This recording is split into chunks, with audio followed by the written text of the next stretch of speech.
I'm going to be honest, Gifted is far from perfect. The author has a really bad habit of mixing her tenses, and the actual overarching big evil plot is unoriginal at best. I mean, seriously, the bad guys' names, some of them are Damien and Nyx, spelt Nyx. And yeah, I had a really good time reading this book. And the main reason for that is Ava. She's one of those protagonists who has good qualities that make her lovable and yet flaws that make her memorable. For example, she's a giant pushover, which I thought was quite interesting in a protagonist. One, it's a flaw we don't often see. And she does struggle to express herself quite a lot. She does work on it throughout the book. She does get better at it, but especially at the beginning, she has a lot of feelings that she just never expresses to the people they are relevant to, and she does suffer for it. But one thing I really did like is that she realises some of the way into the book that she's not happy with the way things are progressing. Rather than moaning about it, like most protagonists do, she actually takes a step back. She withdraws from her friends and she spends some time working on herself and thinking about what she wants to do.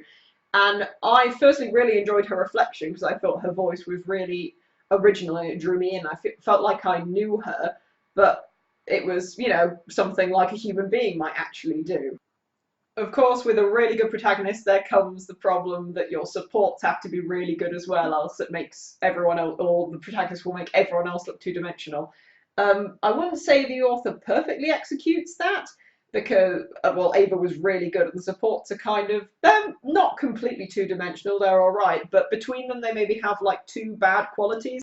But on the other hand, Ava's love interest has enough bad qualities for the entire cast. He's egotistical and patronising, and he does this horrible thing at one point that a load of characters try to explain away is because of a good quality, and it just made me hate him more because I was thinking that is a horrible thing to do. But on the flip side of that, going back to the, Ava behaves like a human idea, her love interest is not the be-all and end-all of her life. She thinks about him sometimes, and sometimes the romance rears its ugly head, but it's certainly not the main point of the story, which was another point in its favour.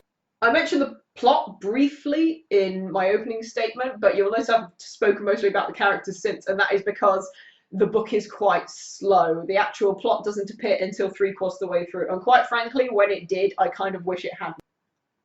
Gifted is the first in a series. I'm not sure I'm going to be looking out for book 2 because it seems that it's going quite a plot-heavy direction, and I care nothing for the plot. But I would still really, really recommend picking up book 1. You can make a decision as to whether to look up book 2 for yourself. But book 1, just for Ava. Seriously, she's great, she's memorable, and I thought she was fantastic. Hi guys, thanks for watching. Remember to like, comment and subscribe, and you can find the links to my blog and the book below.